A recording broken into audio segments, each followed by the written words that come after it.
अस्सलाम वालेकुम नाजरीन, मैं हूं सादिया गुल और आप देख रहे हैं मेरा यूट्यूब चैनल। लाजिम नहीं हर बार तुझे हम हो मयस्सर, मुमकिन है कि इस बार हमें सच में तुम गवा दो। वो शख्स भला कैसे सकून पाएगा जिसकी बरसों की मेहनत और बरसों की रियाजत कोई मिट्टी में मिला दे। नाजरीन, आज हम बात करें हैं निशो बेगम के हवाले से, जो कि पाकिस्तान फ़िल्म इंडस्ट्री की एक बहुत नामवर एक्ट्रेस हैं। बहुत अच्छी एक्ट्रेस थी वो, अपने दौर की। एक वक्त था, अरूज था निशो पे। नाजरीन, वो उनसे बात हुई और हमारा दिल भी बहुत दुखा कि वो अपनी ज़िंदगी की कहानी बयान करते हुए रो पड़ी। नाजरीन, निशो जो हैं उनकी 3 शादियां हुई और उनकी बदकिस्मती कह लें कि उनकी ये शादियां नहीं चल पाईं। सबसे पहली शादी उनकी इनाम रुबानी से हुई। इनाम रुबानी जो कि उनके पहले शोहर फ़िल्म इंडस्ट्री से थे। उनके शादी के निशो जब फिल्म इंडस्ट्री में आई तो उनके आने के 6 साल बाद उनकी शादी इनाम रुबानी से हुई। वो उनके पहले शोहर भी थे और निशो के वालिद भी थे।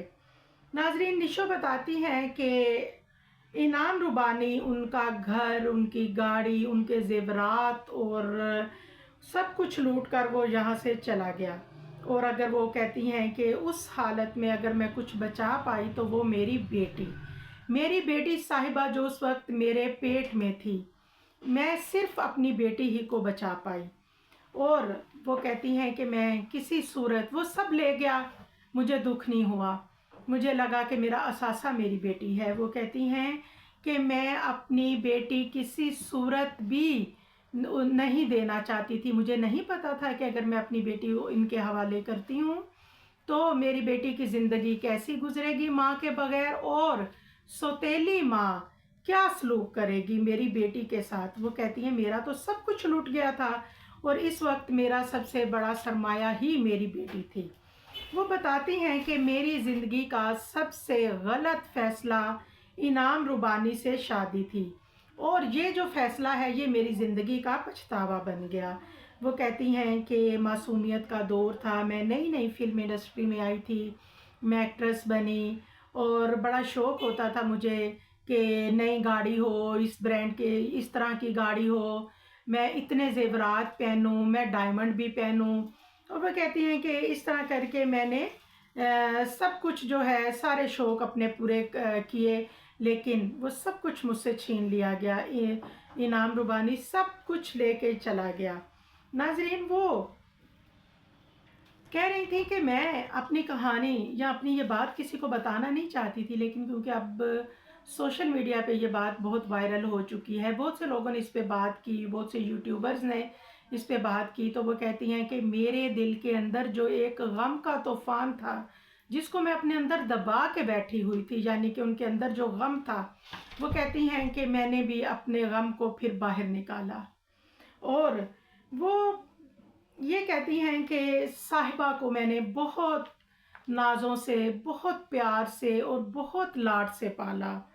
और वो कहती हैं कि हाँ, थोड़ा सा एक मसला था कि जब साहिबा की वो अफजल ख़ान से शादी की बात चली तो मैंने थोड़ा सा एहतजाज किया, कुछ थोड़ी मुखालफत की, और इसके पीछे रीज़न सिर्फ ये थी क्योंकि मैं अपनी ज़िंदगी से सबक हासिल कर चुकी थी कि मेरी शादियाँ किस तरह नाकाम हुई और मेरे जो फ़ैसले थे वो गलत हुए, मुझसे गलत फ़ैसले हुए।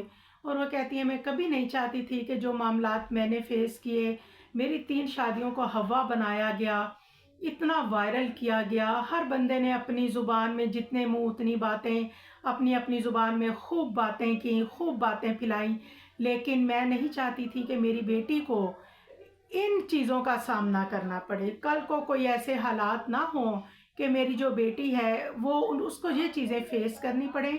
समझ लें नाज़रीन कि ये एक माँ जो है उसके तहफ़्फ़ुज़ात थे और उसे अपनी बेटी के तहफ़्फ़ुज़ात बहुत अज़ीज़ थे।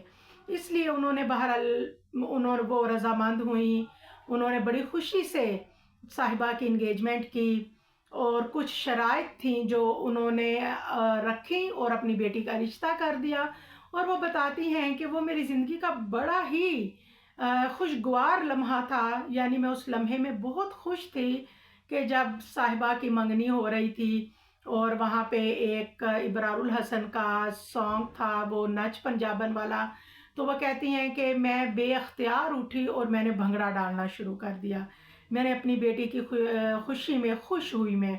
اور وہ کہتی ہیں جب میں نے بھنگڑا ڈالنا شروع کیا تو وہاں پہ جتنی خواتین تھی، جتنے لوگ آئے ہوئے تھے، وہ سب حیران رہ گئے، لیکن کہتی ہیں کہ میری فیلنگز تھیں وہ کہ میں اپنے اوپر کنٹرول نہ کر پائیں۔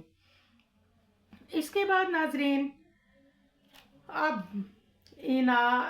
انعام ربانی صاحب جو ہیں وہ جب پاکستان آئے، نشو سے ملے، اور وہ صاحبہ سے ملے، سوری نشو سے نہیں، جب وہ صاحبہ سے ملے تو اس کے بعد نشو جو ہیں وہ ایک الگ کہانی ہے۔ وہ کہتی ہیں کہ یہ ایک الگ بات ہے کہ باپ نے بیٹی کو کیا کہانی سنائی ہوگی کہ تمہاری ماں ایسے تھی، تمہاری ماں نے مجھے تم سے دور رکھا، تمہیں باپ کی شفقت سے محروم رکھا، یہ تو ساری باتیں ایک الگ ہیں۔ لیکن نشو بتاتی ہیں، وہ بہت غمزدہ تھیں، وہ بتاتی ہیں کہ 8 ماہ ہو گئے ہیں میں نے اپنی بیٹی کی شکل نہیں دیکھی، میں اپنی بیٹی سے ملی نہیں، باپ بیٹی میں کیا معاملات ہوئے، باپ نے آخر ایسے کیا باتیں اپنی بیٹی سے کیں کہ بیٹی جو ہے وہ بالکل باپ کی ہو کے رہ گئی۔ یعنی اتنی قربانیاں تو نشو بیگم نے دیں، لیکن آج انعام ربانی جو ہیں وہ باپ بن کے بیٹھ گیا۔ اور نشو اور صاحبہ بہت خوش ہیں اپنے والد کے ساتھ، انہوں نے بہت ٹائم سپینڈ کیا اپنے والد کے ساتھ، وہ ان کو اپنے ہاتھوں سے کھانے بنا کے کھلاتی تھیں، ان کے ساتھ گھومنے پھرنے جاتی تھیں، اور وہ دل و جان سے اپنے فادر کے لیے وہ شدید قسم کا جو ایک کہتے ہیں نا محبت کا طوفانی قسم کی محبت ان کی امڑ کے سامنے آئی ہے اپنے والد کے لیے۔ لیکن ٹھیک ہے، اچھی بات ہے، ہم کبھی بھی یہ نہیں کہتے، کوئی بھی یہ نہیں کہے گا کہ آپ اپنے والد کے ساتھ کوئی مس بیہیو کریں یا آپ اپنے والد کے ساتھ کچھ ایسا کریں کہ ان کو دلی دکھ ہو، لیکن صاحبہ جو ہیں انہیں اپنی ماں سے ملنا چاہیے۔ وہ وہی ماں ہے جو ان کو اس مقام تک لائی ہیں، ان کو پالا، ان کو پیار دیا، ماں کا باپ کا ہر آسائش دی، تو انہیں اپنی ماں سے ناراض نہیں ہونا چاہیے بلکہ اپنی ماں سے ملنا چاہیے۔